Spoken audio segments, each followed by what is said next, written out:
அனைவருக்கும் வணக்கம். எல்லாரும் எப்படி இருக்கீங்க? நல்லா இருக்கீங்களா? இன்னைக்கு வந்து நம்ம செய்ய போகிற பொருள் வந்து முடக்கத்தான் கீரை சாதம் பரட்டல். இன்னைக்கு அதை செய்ய போகிறோம். எப்படி செய்யலாம் வாங்க பார்க்கலாம். இது வந்து உளுத்தம்பருப்பு, கடலைப்பருப்பு, மிளகு, சீரகம், எள்ளு, தனியா, காஞ்ச மிளகா, கருவேப்பிலை, பெருங்காய பொடி போட்டு ஒன்றா கலந்து வச்சுருக்கோம் தனித்தனியாக. இது புளி கரைசல் நம்ம வந்து எவ்வளோ செய்ய சொல்லலாம். நமக்கு என்ன சாதம் வருமோ அது கீரைக்கு ஏற்ற மாதிரி நம்ம அந்த குழம்பு பண்ணிடலாம். குழம்பு எப்படின்னா நம்ம புளி சாதம் பரட்டுவோம் பார்த்தீங்களா, புளி சாதம் குழம்பு வைப்போம்ல, அதே மாதிரி இல்லை. வெங்காயம், தக்காளி, பூண்டு எதுவுமே போட வேணாம். செம்மையாக இருக்கும், செம்ம டேஸ்ட்டாக இருக்கும். சாப்பிட்டு பாருங்கள். வாங்க எப்படி செய்யலாம் பார்க்கலாம். கேஸ் பற்ற வச்சு கடாயை வச்சுட்டுங்க. காஞ்ச மிளகா, கருவேப்பிலை, நம்ம காமிச்ச எல்லா பொருளையும் நல்லா போட்டு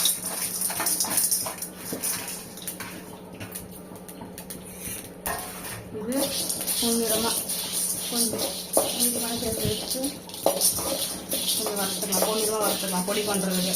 இது பொடி எப்படி பண்ணணும்னா நல்லா மழைமனு அரைக்கக்கூடாது, சும்மா குறைன்னு அவ்வளோதான். அதுக்கு மாதிரி ரொம்ப இது பண்ணால் நல்லா இருக்காது. பொன்னிறமாக வறுத்து நம்ம இந்த தட்டில் போட்டு வச்சுக்கிட்டோம். இப்போ இதில் கொஞ்சம் எண்ணெய் ஊற்றி இந்த கீரையை நல்லா வதக்கிப்போம்.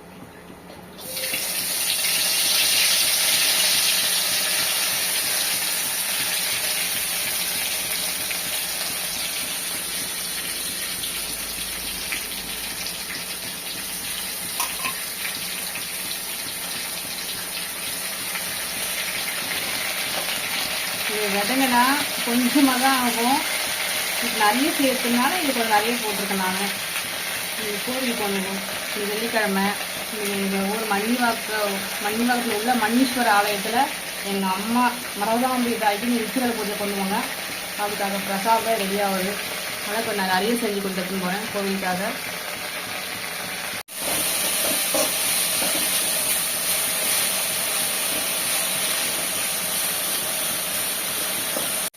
இப்போ பாருங்க நல்லா வதங்கிடுச்சு.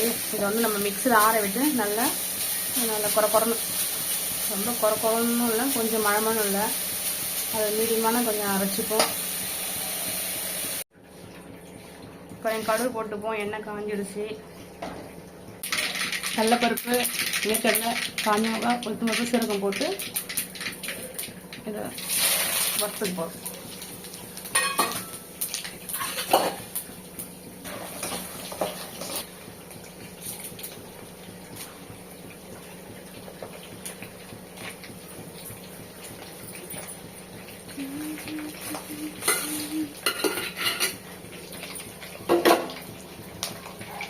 நல்லா பொரிஞ்சிடுச்சு, பொன்னிறமாயிடுச்சு. நம்ம இதில் புளி கட்டி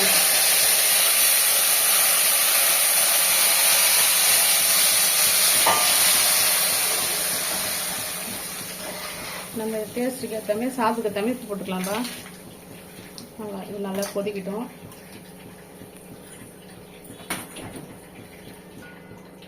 இதில் ஒரு 2 சட்டிக்கு மஞ்சள்தூள், சாதத்துக்கு ஏற்ற மாதிரி கொஞ்சம் மிளகாத்தூள் கொஞ்சம் போட்டுங்கப்பா. ஏன்னா நம்ம அந்த கீரையை அரைக்கிறோம், கொஞ்சம் சிறு கசப்பாக இருக்கும். அதனால் நம்ம கொஞ்சம் காரக்குழம்பு வேணாமே கொஞ்சோட தாளிச்சலாம். ஏன்னா எனக்கு அப்படி தான் தோணுது, அதனால சொல்கிறேன்ப்பா.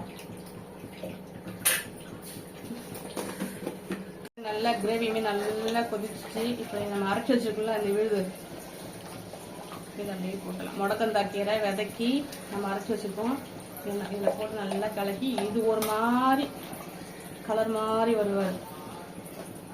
அப்படியே அதை இறக்கி சாதம் ஆற வச்சு அதை போட்டு ஒரு நல்லெண்ணெய் ஊற்றி கலர்னா அப்படி இருக்கும். இதை பாருங்க, பொடி பார்த்தீங்களா, இது மாதிரி தான் அரைக்கணும். ஒன்றும் பாதையுமா குறை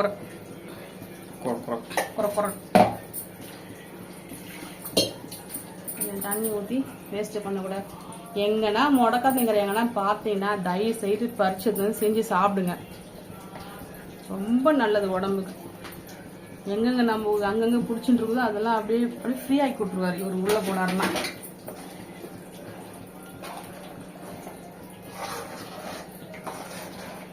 இப்போ நம்ம இந்த குழம்பு நல்லா சுண்டி மேலே பாருங்க, எண்ணெய் அப்படியே கசிஞ்சி மேலே வந்து பாருங்க. இந்த டைம் நம்ம இறக்கிடலாம். கண்டிப்பாக இது கொஞ்சம் கசப்பு கொடுக்கும். நம்ம கொஞ்சம் உப்பு, கொஞ்சம் புளி உடனே போட்டுக்கலாம். ரொம்ப கசப்புனா கொஞ்சம் வெல்லம் இல்லை சக்கரை போட்டுக்கலாம். இப்போ இதை எடுத்துட்டு கலர் போகிறேன். இதுவே வந்து நீங்கள் வெங்காயம் தக்காளி அரிஞ்சு வச்சுட்டு சின்ன வெங்காயம் அரிஞ்சு வச்சுட்டு பூண்டு நசுக்கி போட்டு குழம்பு வச்சுன்னா அவ்வளோ டேஸ்ட்டாக இருக்கும். நான் இது கோவில் கொண்டு போகிறதுனா நான் வெங்காய தக்காளி போட மாட்டோம், கோவில் சேர்க்க மாட்டோம், வெங்காயம் சேர்க்க மாட்டோம், பூண்டு சேர்க்க மாட்டோம். அதனால் வெறும் இந்த சூட்லேயே கொஞ்சம் சக்கரை போடுறோம்.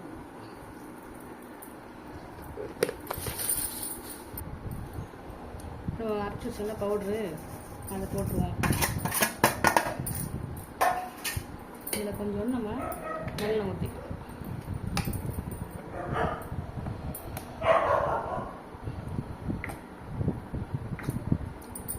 இங்கே பிடிச்சி இதில் ஊற்றிருக்கேன். அப்போ என்ன அர்த்தம்? இன்னும் கொஞ்சம் ஊற்றணும்னு அர்த்தம். ஒரு 50 நம்ம அப்படியே கிளறி கிண்டி எடுத்துருவோம். இப்போ நம்ம சக்கரை போட்டோம், அதனால் கொஞ்சம் கலக்கிடுவோம்.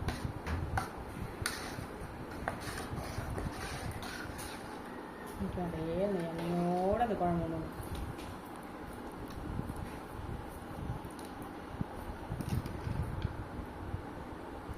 ரொம்ப கசப்பாக இருந்துச்சுன்னா கொஞ்சம் நீங்கள் லெமன் கூட கொஞ்சம் பிழிஞ்சு ஊற்றிக்கலாம், நல்லாயிருக்கும்.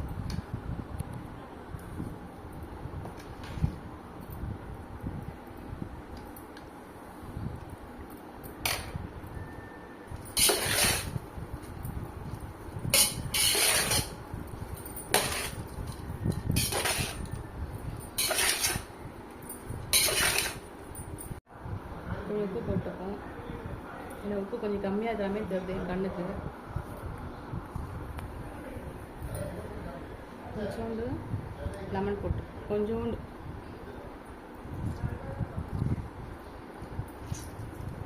பால் லெமன், அவ்வளோதான்ப்பா, சரியாச்சு.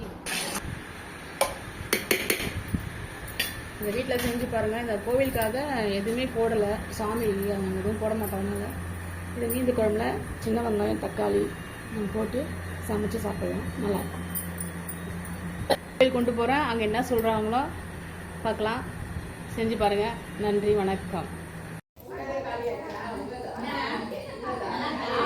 நடந்தது சாப்பாடு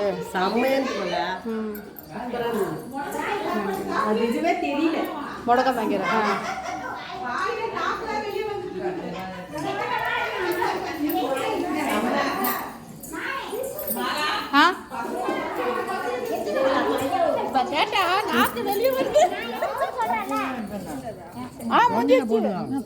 நல்லா அப்பா சாப்பிடுப்பா.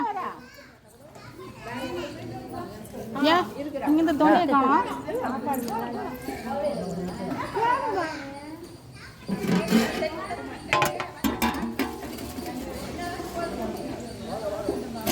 நல்லா இருக்காப்பா? அப்பா நல்லா இருக்கா? வாயில போடு. நல்லா இருக்கா? நல்லாவே இல்லை. ஐயோ இது அந்த பையன் எல்லாம் இருந்தாடா